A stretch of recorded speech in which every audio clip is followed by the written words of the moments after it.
But whenever I do find flavored soju, like actually legit flavored soju, not some like weird crappy knockoff, I'm pretty excited.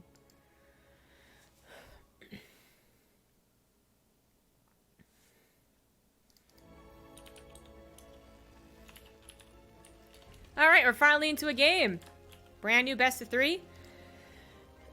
In the top left of Romanticide, we have the Green Terran for Team Roddy. He is Aqueron.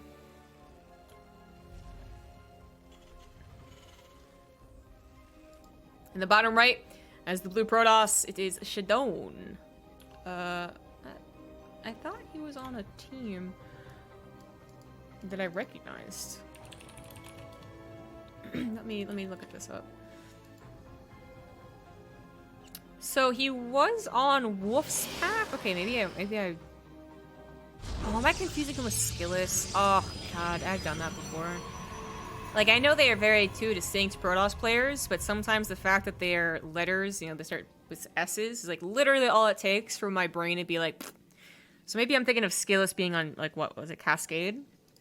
Or something like that, because, yeah, I don't actually recognize any of Shadown's teams, really, that much, and he hasn't been on one for this entire year, so...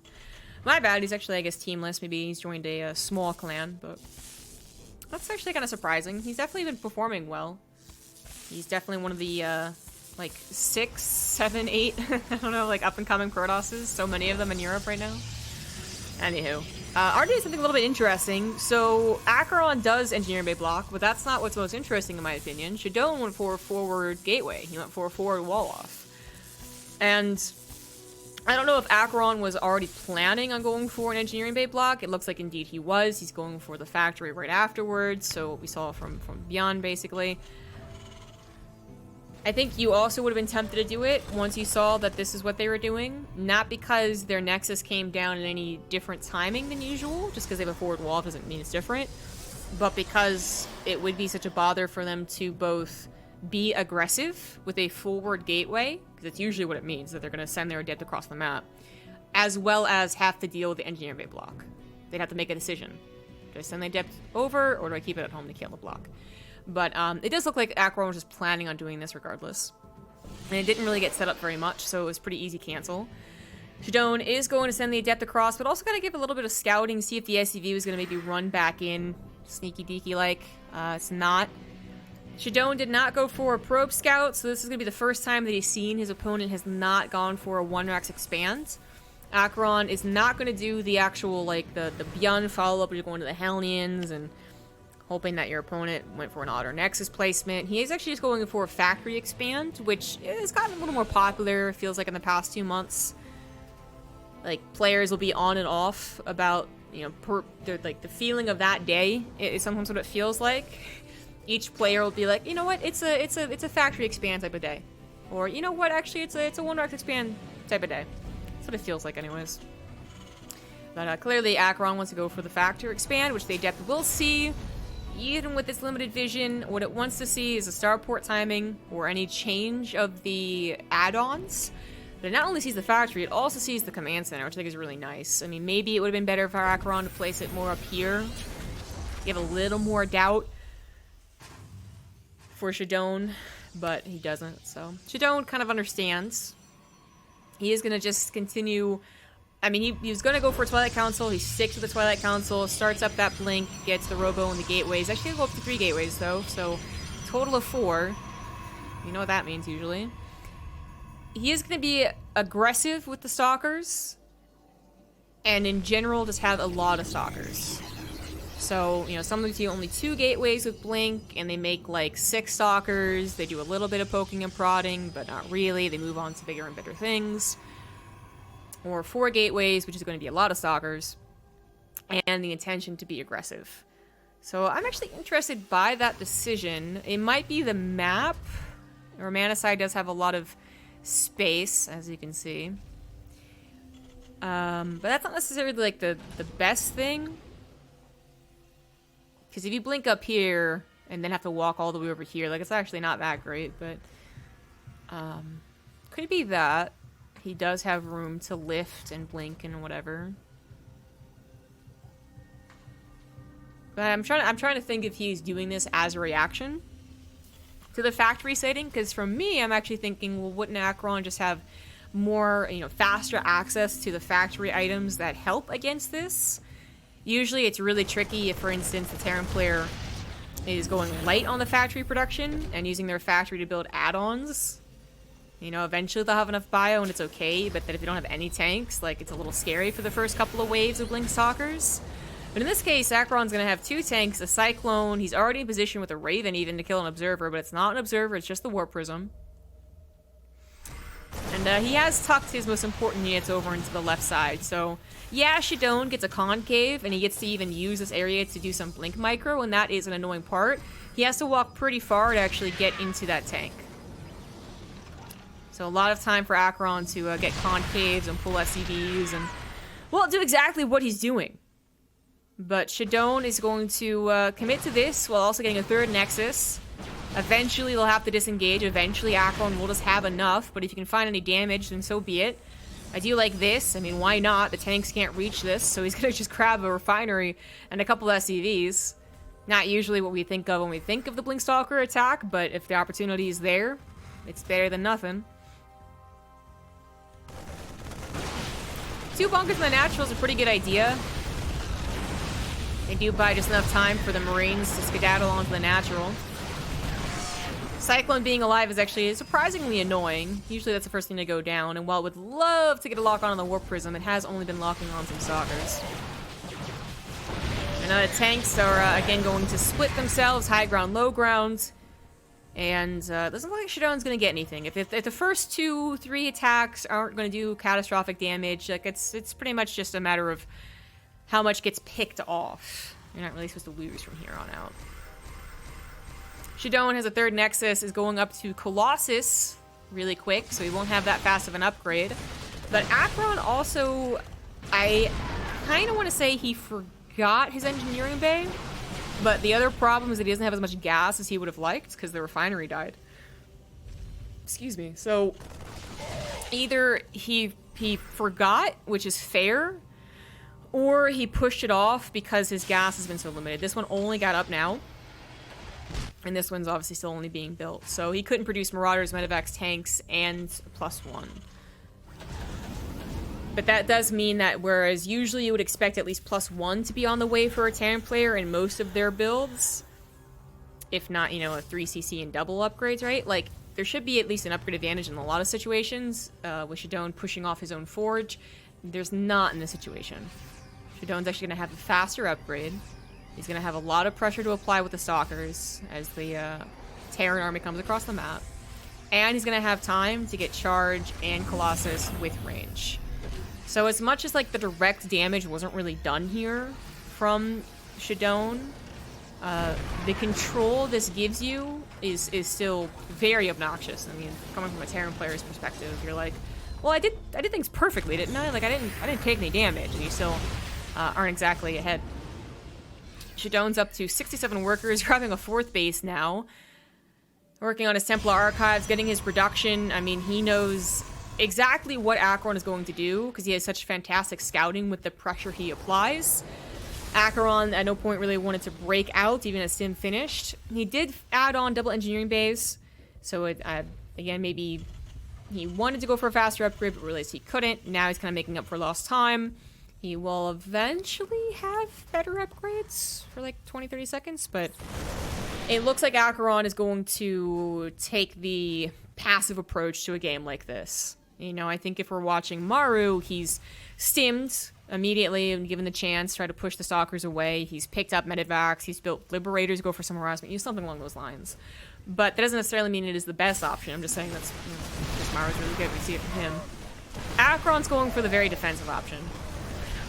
And I don't know if it's going to work. We're going to see. Shadown actually pushes into this as his +1 was done. I mean, there's a lot of reasons why he thought that might be a good idea, but it's actually really turning around on him. The Colossus getting interference matrix and getting targeted down. I don't think it was part of Shadown's plan. Losing all of his sentries, losing a handful of Stalkers. The best thing right now for Shadown is that he is dealing damage in the main base. More Zealots coming through. 15 SCVs already killed. But that should kind of be it. Alright, 16th went down, but there's no more SCVs to kill here. The army returns home to deal with it. The Stalker's getting overly aggressive, actually jumping on top of the tanks. Do manage to take out both of those, so that's not bad at all. A little bit of repercussions, though. Like 3 or 4 stalkers died in exchange, so it was an exchange. And now the Warp Prism is going to be shooed away. No Viking to chase that down is, ooh, kind of a big deal. That would be such a relief if the Warp Prism actually died. Alright, so at the end of the day, Shadown's on 4 bases, 6 gases, Colossus and Storm as an option. Really reduced his gateway count, so it's going to take a while to rebuild, but he has dug into Aqueron's economy, certainly going to push off any 4th TC if Aqueron was planning on one. Aqueron, though, I think this is very much so, you gotta do this, alright? You know that they just took a bad engagement with their army supply, so they should have an army supply lead. Your 1-1 upgrades have finished, so yes, he will have an upgrade lead. And you still actually even kept your Raven alive, so there's a lot of reasons to push here for Aqueron. One Interference Matrix could make a big difference, but is it going to go down, and what's it going to go down on? Storm isn't quite done. 3, 2, 1, Storm is here. Nexus is still going to fall, and maybe then Aqueron can just leave. I actually really like that decision. You don't know if those going to have Storm or not. You kind of have to assume that they will have Storm. That is the better assumption to make. Shadown's warping in Zealots once again to the top right, so hitting a very vulnerable 3rd base. The tank siege is up, but oh, a Cyclone actually caught it. So maybe it won't be too bad. Aqueron, though, he's losing some Marauders on the retreats. He's going to take that high ground position. He's got 2 tanks. He's got a lot of bio, and Shadown cannot push into that. I saw the idea with Shadown's first push there. It really turned around on him, though, and hindsight, you're like, okay, that was a bad idea, but I understood it. That does give Aqueron a chance. Vikings are now here, as you saw, there were more Colossus, but they really need to get on that Warp Prism. They cannot, though, as a Colossus, 2 Colossus move in here. They have to get back on the front lines. Raven, I think, got fed back. Is that what happened? Storms are hitting, but that is a wide concave for Aqueron, almost a surround, and another good fight for Aqueron on the high ground. Doesn't quite get both Colossus, though, and that would have been really a lot better. The Archons are also quite low. This could still go in Aqueron's favor, but he's going to lose more economy. The Zealots in the main base continuing to distract him, and that's actually what's causing the humongous loss of economy over on the right side. The Colossus finally go down, but the Warp Prism, I think, is actually going to really truly kill him. Yeah, the fight was going okay enough that I think it could have gone either way, but the Warp Prism in the main is what's caused all the damage to his economy and then also dragged his units away from the front lines. If he had killed it after the first attack, I think that's a much bigger question mark because it actually wins that game. But well played there. I do think that Shadown set himself up into a very good position with the Blinkstalker opener, even though, again, didn't do any direct damage. It's one of those frustrating things about that build. But he did kind of almost throw it. You know, he pushed into a very well defensively set up Terran with a bit of a flimsy army. You know, mostly Stalkers and Colossus actually don't hold up that much to Marauders. Kind of almost threw away his lead. But the Warp Prism was just brutal.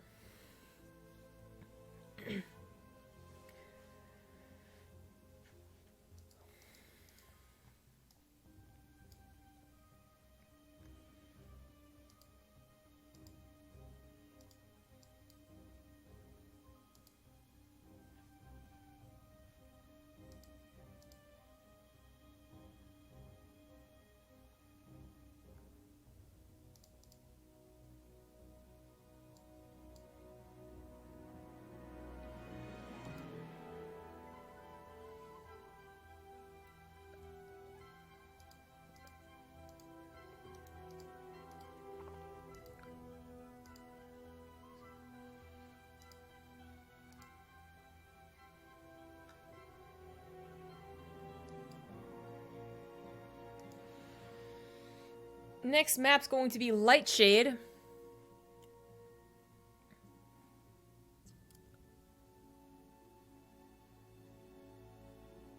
of wonder if Aqueron maybe shouldn't have done the factory opener. I mean, his engineer bay block didn't really last a very long time, and he did a high ground command center, so it felt like, and with no extra pressure beyond that, maybe that wasn't really worth it. Again, on the other hand, you got like faster access to factory units against the Blinkstalker push, so I don't actually know if that is a difference, a big enough difference in time. If you compare 1-Rax Expand and its factory production when the 4-gate hits versus that, like, is there one less factory unit or not? Like, I don't actually know, but yeah, if there's not, didn't really seem like the factory opener did very much. The entire opener for Aqueron wasn't exactly ideal. I mean, we're going back, you know, quite a way to think about what went wrong in that game for Aqueron, but I don't think we have to necessarily go that far back to know that the Warp Prism was too big of a thorn in his side. It was not one thorn, it was 2 thorns, and the second one was a humongous thorn. And he maybe could have been more aggressive to push those Stalkers back before Shadown had the positioning that he did. Again, he didn't exactly have a great fight with it, but that's usually not ideal to have just the Protoss army suddenly there without you doing anything about it. Anyways, I'm mostly chalking it up to that Warp Prism. Honestly, that was a big, big loss. In the bottom right, down 1, he is the Green Terran, Aqueron. In the top left, once again going for a forward gateway, it is the Blue Protoss, Shadown. Bring back the forward gateways. You know, a couple of maps are good for it in the last couple of seasons. It was very popular 2 seasons ago, I want to say. Maybe 3 seasons at this point. I wish I remember the map name. It was a green map. It had a very choky natural. People would even wall off against some Terrans and do like a really supreme cheese. Oh, I remember it. But anyways, I feel like I haven't actually seen the persistence of a forward gateway in PvT in a while. And now Shadown has done it back to back. Romanticide isn't that short, but Lightshade is. So I could definitely see him trying to abuse that. I guess all of the new maps are shorter than Death Aura and Pillars. So there is that. Anyways. SCVCs, I mean, a Nexus, Cybernetic Core finishing up, the Gateway being in a forward position. I mean, you just get a bunker at a more defensive time, and you should be fine. Unfortunately, it doesn't really stop the Adept from killing the SCV. It just like runs past the bunker, but it doesn't snowball as bad. So usually, especially on a map without a ramp leading up to the natural, you do see a bunker go down faster against this. Maybe just a little bit faster, but I would say in general, a lot of Terrans getting bunkers anyways. Depth actually is at home, and the Reaper sees that, and he's like, oh, okay. Good quick reaction from Aqueron, because he does want to save that Reaper to scout for the technology. What it just scouted there, while still surviving, was that the Adept wasn't making his way across the map. So, like, yeah, theoretically, technically, he didn't have to build the bunker, but the bunker was going to come down, I think, regardless. Still has enough minerals for an orbital. Doesn't produce anything off of the factory. There he is, actually building Hellion. And is building a starport. Could be Hellion into Widowmine drop. Oh, the Reaper. Oh, the Reaper. Oh, perfect timing with the Reaper. Very interesting that Shadown chose to go for the forward wall off and then not use it. Maybe because it was scouted. But then, on the other hand, didn't go for the wall off that you can go for. Or try to go for. What? Gateway, Cybernetic Core? And the Reaper only gets stuck here. Anyways, like, he could have done that and gone for a Dark Shrine. But instead, even if he had the Adept there... Well, if he had the Adept there, it would have stopped it, but he didn't have the Adept there. The Adept was actually searching, I think, for the Reaper outside. So, either way, any way you slice it, that wasn't exactly great for Shadown to have his Dark Shrine immediately scouted. Aqueron may try and force a secondary scout to be like, oh, you're just going to cancel it. Which I don't think you do. Dark Shrines are just obnoxious, first of all. No bias. Second of all, they're not that expensive. They used to be more expensive 7 or 8 years ago, but they're not that expensive.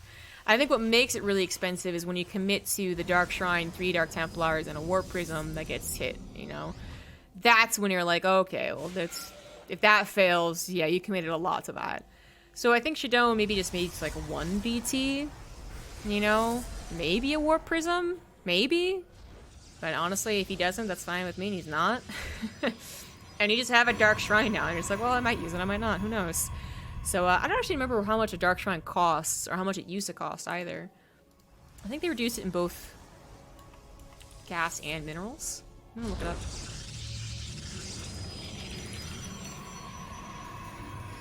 Two of the interwebs. It is 150 to 150. So I think it was 200, 200. Hatch change 3.0.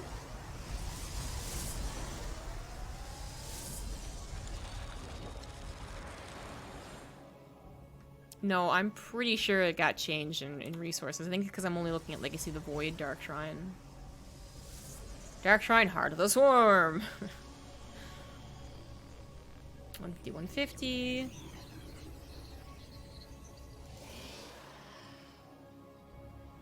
Oh, they actually decreased it. Oh, this is so interesting. I'm actually totally not paying attention to the game right now. Raven Opener, 3 Nexus. Shadown just goes into Blink Charge. Okay. Really not committing to the Dark Shrine. Anyways, so in Heart of the Swarm, balance update number 8. It was 100, 100. Oh, it used to be 100, 250. Wow, that was expensive. Jeez. 100, 250 is what a Dark Shrine used to cost. And then they changed it. And now it's settled. It went down to 100, 100. And now it's up at 150, 150. Okay. 100, 100 is also insanely cheap, so they found a good middle ground. StarCraft 2 history now over. Back to the game. I really do like Shadown's choice to just keep the Dark Shrine and just not dedicate to it. I think that's really annoying to deal with as a Terran player. You're just constantly questioning, are they? And if they aren't, they actually still have a pretty damn good build to set up like usual. Yes, they're missing 150, 150, which is the price of a Twilight console or Blink. You know, gonna take away charge a little while, right? Like, but I think it's gonna pay off. I think it's gonna be all right. A little bit scary right now, so the force fields are unnecessary. But with charge almost finished, with +1 almost finished, Aqueron should be pushed away. We'll see how good the Dorito Dust is. He is just rattling to the middle of the map. Shadown showing some excellent patience here. Is going to continue warping in as much as possible. Loses a gateway. It's not going to be Dorito Dust. It's going to be some auto turrets coming through. It soaks up the threat from the Zealots, but the Immortals and Stalkers still getting some nice shots. The Zealots, however, all are gone. And the Stalkers can't really handle the rest of the bio. Immortals getting ripped through. One more still alive is going to get target fired. Zealots on the backside were looking for more of a surround and kind of awkwardly weren't protecting the more expensive units. I could see what Shadown was thinking with that Warp Prism, but unfortunately, it didn't really work out.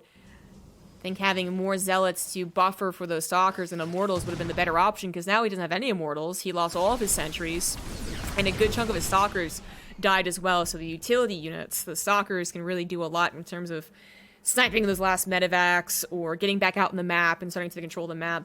That's what they're pretty good at. Well, when there's 4 of them, not even 5, there's 4 of them, they're not great at that. So that's that definitely could have gone a bit better there for Shadown. It's not the worst, though. He still has an upgrade lead, as Aqueron did go for a later engineering bay and a singular one, too. His third CC isn't down yet. And Shadown still has access to both charge lots and DTs to go for harassment. It does suck that he got hit by a Widow Mine. Kind of in the middle of nowhere with the Warp Prism, though. So that is 1 Widow Mine from death, absolutely. Or in this case, 4 missile turrets. They're definitely going to kill it. Aqueron's like, that last game's not happening. Nuh-uh, no way. And I love it. I agree with him. Good sight from Shadown. Not just letting his Warp Prism run into the main base. Gonna save that. Shadown is gonna have to fit in this 4th Nexus while also recovering from the army deficit, so this could be a little tough, especially if the Nexus gets canceled. I think people are still kind of figuring out the new maps and the expansion process, though, so it's not like an absolute given as to where exactly this would be. Would it always be bottom left, or will it always be the middle right? I'd say people are still expecting the middle right. The obvious downside for this one, though, is that it is closer to your opponent's rally. On a very short map, you make it shorter with that position. But the upside is that your army's there, more centralized around your bases.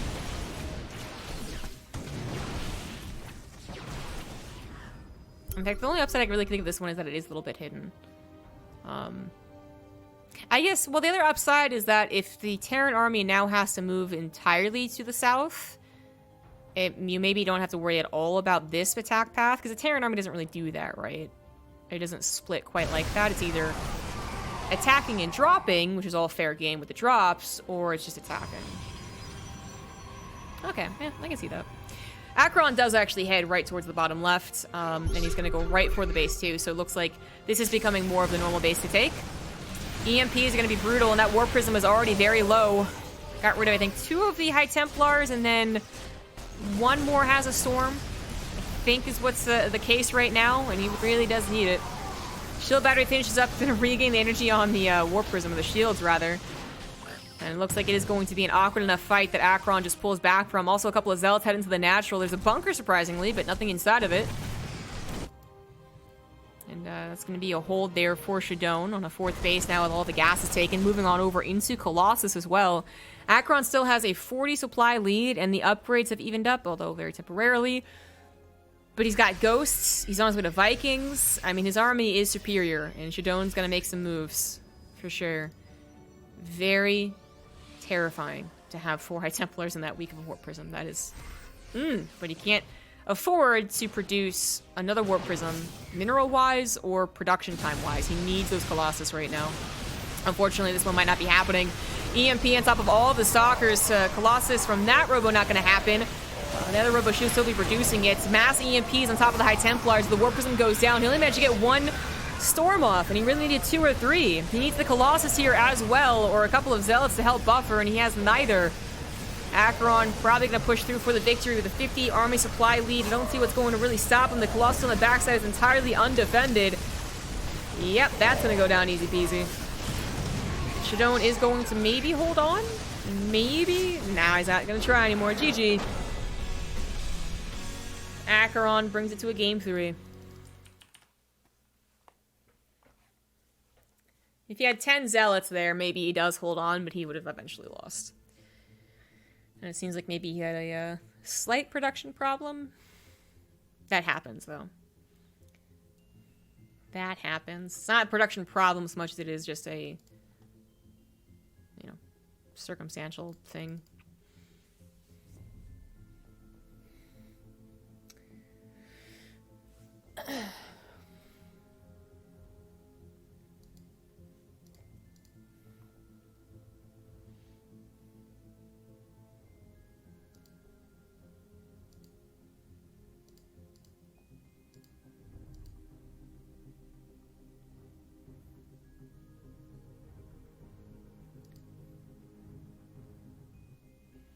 Game 3 is going to be on Pillars of Gold.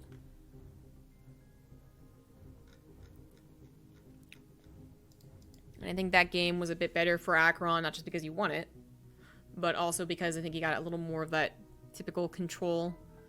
He actually did get to push and be out on the map. And while that first push wasn't the game-winning push, I do think that it, ultimately did win him the game. Not much else went wrong for him. Especially because the turrets in the main stopped the Warp Prism coming in. But yeah, it ended up being a pretty good push.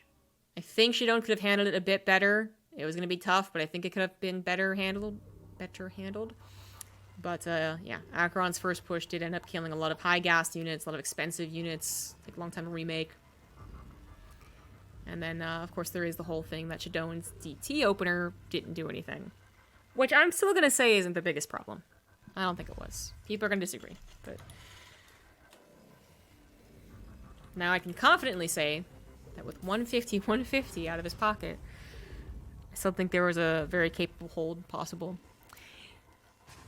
Knowing the actual resource cost of things, what do people expect from me? To actually be a caster who knows numbers? No. In the bottom left of Pillars of Gold, we got Aqueron. In the top right, once again going for the forward gateway, he is Shadown.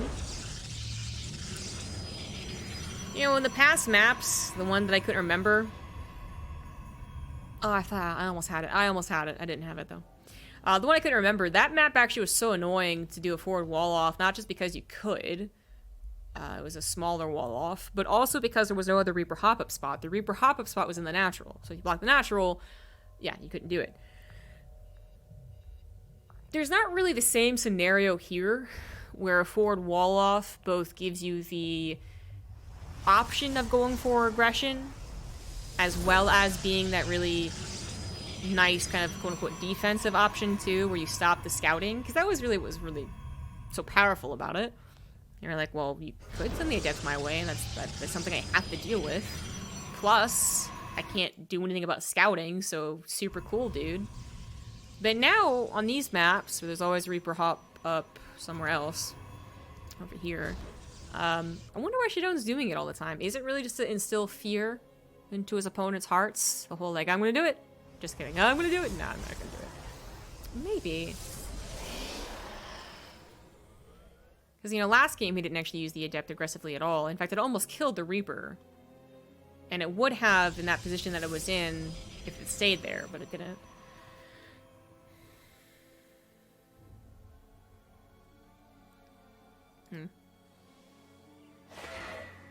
I'm gonna think of that more. He does double chrono these adepts, though, so I'm pretty sure he means to send him across the map. Again, you're gonna expect the bunker. Maybe a very greedy Terran tries to skip it on a map like Pillar, so there's a natural ramp, but that would be... I mean, is it really worth it, Terran players? Is it really worth it not to get that bunker? He has a bunker, and it's actually really well timed because he saw it was a forward gateway. It does interrupt your build, I think, a little bit, but totally worth it. The problem is not the bunker itself.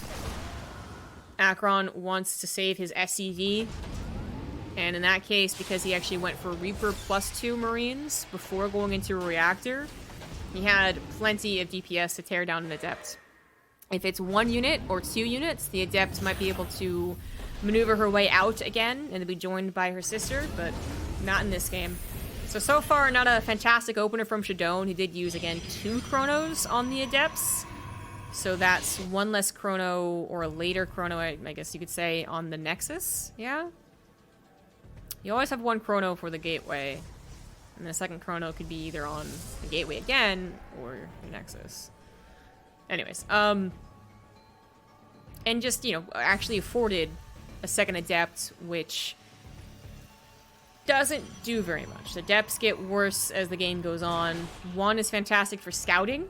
Totally worth it for that. But the second one being made, not as great. Reaper gets in, speaking of scouting, and sees that there is a Twilight Council. Even saw the Robo just finishing up.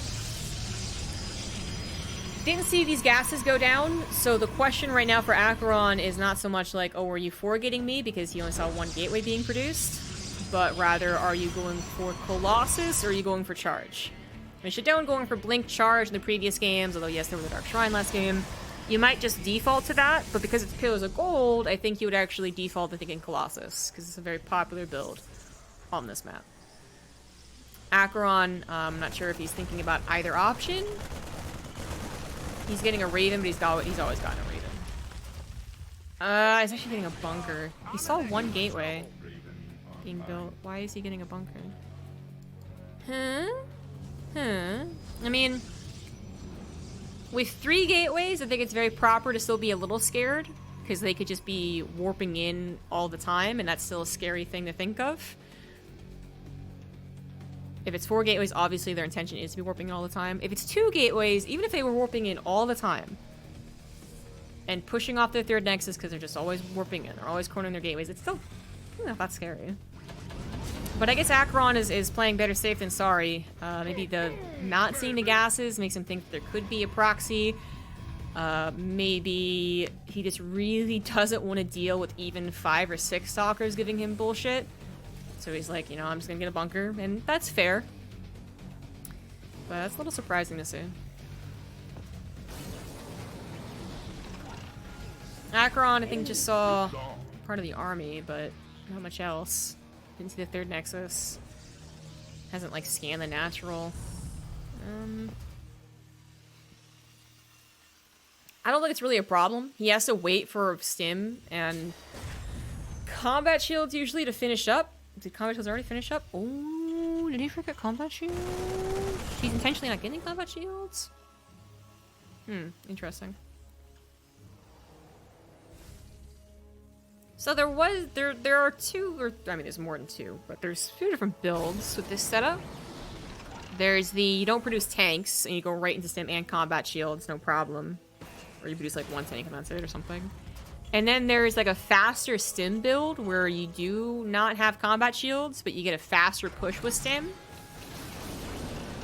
Is that what he did? That might be what he did.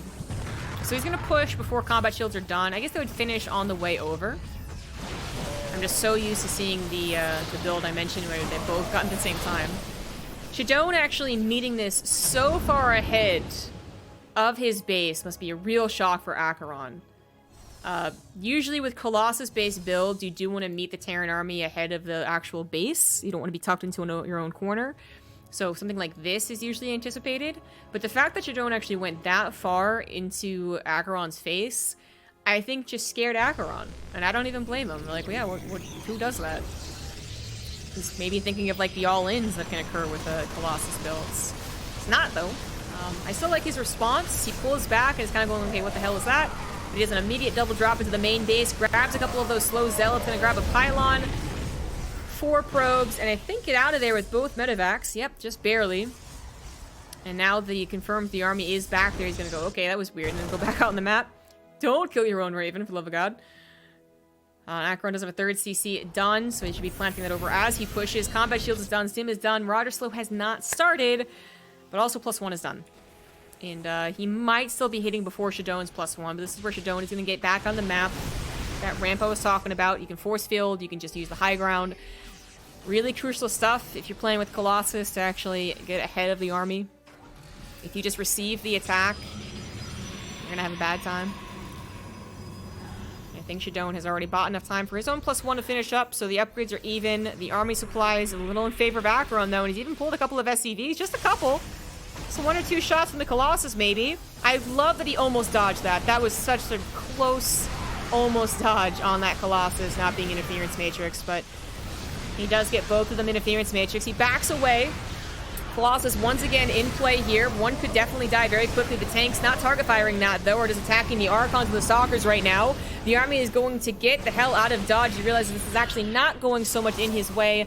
The left side medevacs end up surviving, but over here we got a couple of Marauders, a couple of tanks under pressure, and Shadown might just continue on with the momentum. He's got 2 Colossus still alive. He's got a Warp Prism. He can warp in the charge lots to provide that buffer. And he knows it could be a tricky decision, I guess. Like, if the medevacs go on home, maybe he catches them unloading. If they don't go on home, then he could take a lot of damage in the Nexus. And, well, that is actually what Aqueron chose to do. I think it makes a lot of sense to believe that the Terran would immediately go, oh shit, oh shit, oh shit, and go back home. But Aqueron's bold play with the drop to the 3rd ends up netting him an entire 3rd Nexus. And 2 medevacs still full of units up into that top little corner there on that cliff are going to constantly threaten Shadown. Ooh, ooh, ooh. I don't think you can actually... I don't think you actually save him. Oh my god, if it can't, okay, well, 1 medevac can survive there. Oh no, he slotted hotkeyed. I think 1 medevac would have survived, but hey, I was gonna die anyways. That is so funny though, because Starcraft 2, there's like that collision thing. I mean, Brood War has it too, but anyways, in any RTS, there's always that collision where like, yeah, you can stack them for a little bit, but then the AI is like, no, social distancing. Anyways, that sucks. You know, you get a 3rd Nexus with that, so it's not the worst trade in the history of trade deals. It's not, but it does suck. Because he only got a 3rd Nexus. He didn't get a 3rd Nexus and 20 probes and 2 Colossus. He only got a 3rd Nexus, which is currently being rebuilt. And it's actually almost finished rebuilding, and the 4th base is already done too. So overall, not worth 3 medevacs worth of units to get a 3rd Nexus. This drop gets 12 probes though, and that's not too terrible. And he also bought himself time to build bunkers, because he realized that after losing those 3 medevacs, he was suddenly down in the army supply, so this was a smart move from Aqueron. If he can get up to EMPs and yeah, have bunkers and SimCity on his side, then the 15 army supply difference is really not that big of a deal. Aqueron now with 4 bunkers, more tanks, EMPs. It's going to be much later to his upgrades. His armory's only about halfway done, but he could certainly take a good fight. I think it would kind of depend on Shadown being overly aggressive, though. I think it would depend on Shadown miscalculating and messing up a little bit. Actually, I think he could maybe bust Aqueron here. We're gonna find out. Zealots on the left side drawing away a portion of the army. EMP is currently not being thrown down. Ugh, there we go. Missing a lot of the Archons, though. Only one of them getting hit by that. Not enough Vikings to tackle the Colossus that are so well covered by Stalkers and Archons as well. It's a problem. Shadown evens up the upgrades. Is about to have an upgrade lead in just another 20 seconds. I think that was all of his Ghost energy, which is quite important because it ended up overlapping on top of Stalkers, and he really needs them to take out the Archons. Maybe 2 Ghosts on the high ground, actually. Disruptor gets taken down. Didn't get too good of a shot even when it was alive. And yeah, Aqueron is holding. It was going to be a potential bust, but ooh, the storm's coming down. Aqueron maybe kind of forgetting to account for that. Starts to dodge and weave out of them. And he does have EMPs, but yeah, those are some pretty juicy storms. Anyways, yeah, Shadown started to dip a little bit in that supply, but with Aqueron getting over-eager, is now back up in supply. Now has that upgrade lead, and still has 2 Colossus alive. Not so well, they could die, but they are alive. EMP is covering most of the army. I think you get up to 4 or 6 Vikings. These Colossus are dead, but he's obviously having trouble doing that. Gas being a really big problem. Ooh, the pylon barely not going to get denied. It does take out the cannon at least to ensure his safety of the medevacs. 4th CC might be able to finish. Come on, SCV. Now he cancels it. It was so close to being finished, but hey, with Stalkers, it might have been targeted down, so not worth keeping alive. He gets the minerals back, but he really needs the actual command center. SCV is getting slaughtered by the storms. 26 of them going down. Zealots on the right side also, I think, also grabbed a couple of those tanks, and Aqueron is slowly being chipped away at. Those last couple of fights have not gone well for him. I love the drop, but I don't know if it's going to do enough damage. Zealots just have to respond here. He's going to maybe tuck himself in a corner again or just buy time. But he knows that Shadown is on 4 bases, and he himself is only on 3. He knows he's falling behind on upgrades. It does seem like a slow but steady death. Seems like it's going to happen. I think Aqueron is going to hope again for a defensive engagement. And hope that Shadown overcommits, messes up his micro. Such a difficult call, though. And even though Aqueron could interrupt his cycles to go for a 4th command center, can he, actually? No, not really. He needs all the army possible. And it just gets worse and worse. The longer this game goes on, more disruptors come in. Some decent EMPs hitting. Very few medevacs to heal up an army that's being stimmed all over the place. The Vikings also not quite able to find an attack path. I think he would love to control them to take in the 2 Colossus, but he just... Oh, God. Disruptor on the right side could have been brutal. But he just knows that he can't quite reach it. He is going to get the Warp Prism, and those EMPs are going to make sure to take out the storms. A medevac's coming back to help out. It's 1 EMP for 2 Ghosts. Aqueron's still holding on here. Gonna grab a Disruptor, but then the other ones, oh my God! Oh, barely don't actually hit! Ooh, that was close! The Vikings are being targeted down, so finally those weak Colossus fall, and Aqueron is gonna try and take this momentum and run with it. Nah, he's actually not gonna try doing that. He pulls... I mean, ahead in the supply, in the army supply specifically, so maybe attacking is his best choice, but I think he realized that he'd be over-stimming. And he wouldn't really be wrong. His army supply looks good, but not if all of his army's in the red. A couple more medevacs join in with the army, but so far, still a lot of yellow units.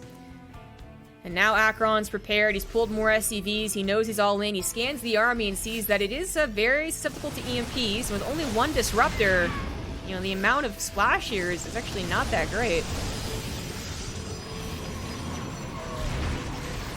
Disruptor's out of ammo. EMPs did not hit the High Templars, so a couple of the storms are really helping, but there's not many High Templars left over.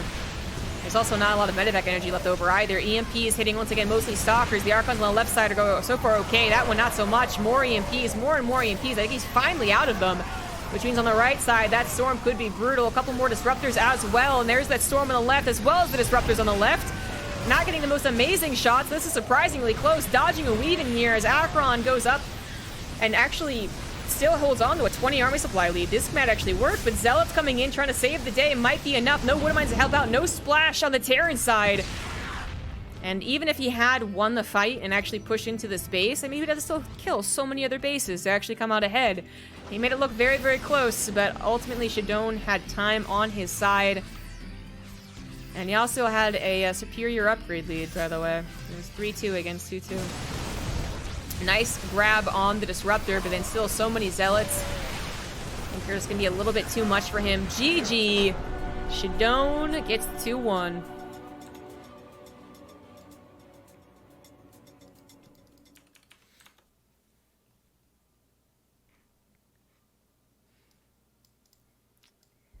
That was a fun PvT, though. I thought it would be, and it was.